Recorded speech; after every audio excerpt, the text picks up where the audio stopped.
எப்படி இறைப்பட்டதை கொடுத்தாரோ அதே போல தேவன் உங்களுக்கு நல்ல வீடு வாசல்களை கட்டி கொடுப்பார். நல்ல வீடு வாசலை கட்டி கொடுப்பார். நீங்கள் பட்டணங்களை கட்டுவீர்கள். அல்லேலூயா. அவர் நல்ல என்ன செய்வாரு? சமாதானத்தை கட்டளை இடுவார். நல்ல ஆசீர்வாதத்தை கட்டளை இடுவார். குடும்பத்துல நல்ல ஒரு செம்மையானதை செய்ய கட்டளையிடுவார். அல்லேலூயா. அப்ப தேவன் நன்மையானதை செய்து நன்மையை கட்டளையிடுகிற தேவன். அல்லேலூயா.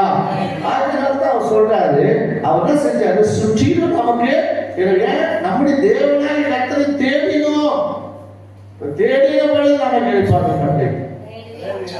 கர்த்தரை தேடுகிற பிள்ளைகள் கர்த்தருடைய காரியங்களை என்ன செய்வாரு?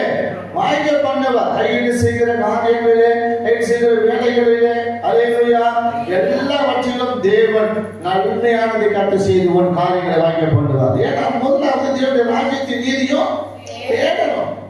நமக்கு ஒரு சபை இருக்கு, நமக்கு ஒரு ஆராதனை இருக்கு, நமக்கு ஒரு ஊழியங்கள் இருக்கிறது. அல்லேலூயா சொல்லுவோமா? அதை நீங்க மத்திய சுவிசேஷம் 6வது அதிகாரம் 33-34 வாசிக்கும் போது சொல்றாரு. மத்திய சுவிசேஷம் 6வது அதிகாரம் 33-34 முதலாவது தேவனுடைய ராஜ்யத்தையும் நீதியையும் தேடுங்கள், உங்களுக்கு கொடுங்க, இவைகளெல்லாம் உங்களுக்கு கூட கொடுக்கப்படும். ஆகையால் நாளைக்காக கவலைப்படாதீர்கள், நாளைய தினம் தன்னடைவுக்காக கவலைப்படும். அந்தந்த நாளுக்கு அதினதில் பாடு போகும். அல்லேலூயா சொல்லுவோமா? முதலாவது தேவனுடைய ராஜ்யத்தையும் நீதியும் என்ன செய்யணும்? தேடணும். அல்லேலூயா சொல்லுவோமா? தேவனுடைய ராஜ்யம் என்ன? தேவனை ஆராதிக்க சபையை தேடி வரணும், ஆராதிக்க வரணும், ஊழியத்தை செய்யணும். அல்லேலூயா சொல்லுவோமா? நீதி என்ன? அல்லேலூயா சொல்லுவோமா? அதே மாதிரி தேவனுடைய ஊழியத்துக்காக, தேவனுடைய சபை கட்டுமணிக்காக தசமபாகங்கள், காணிக்கைகள், இவைகளாம் நீதி. அல்லேலூயா சொல்லுவோமா? இதெல்லாம் நாம் என்ன செய்யணும்? செய்கின்ற பொழுதுதான் நமக்கு தேவன் கூட்டி கொடுப்பார். எதை குறித்து நீங்க கவலைப்பட தேவையில்லை.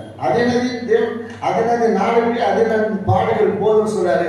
தேவன் உங்களுக்கு குறைவில்லாதபடி எப்படி என்ன தேவையோ அதையெல்லாம் குறைவில்லாதபடி கற்றுக் கொடுப்பார்.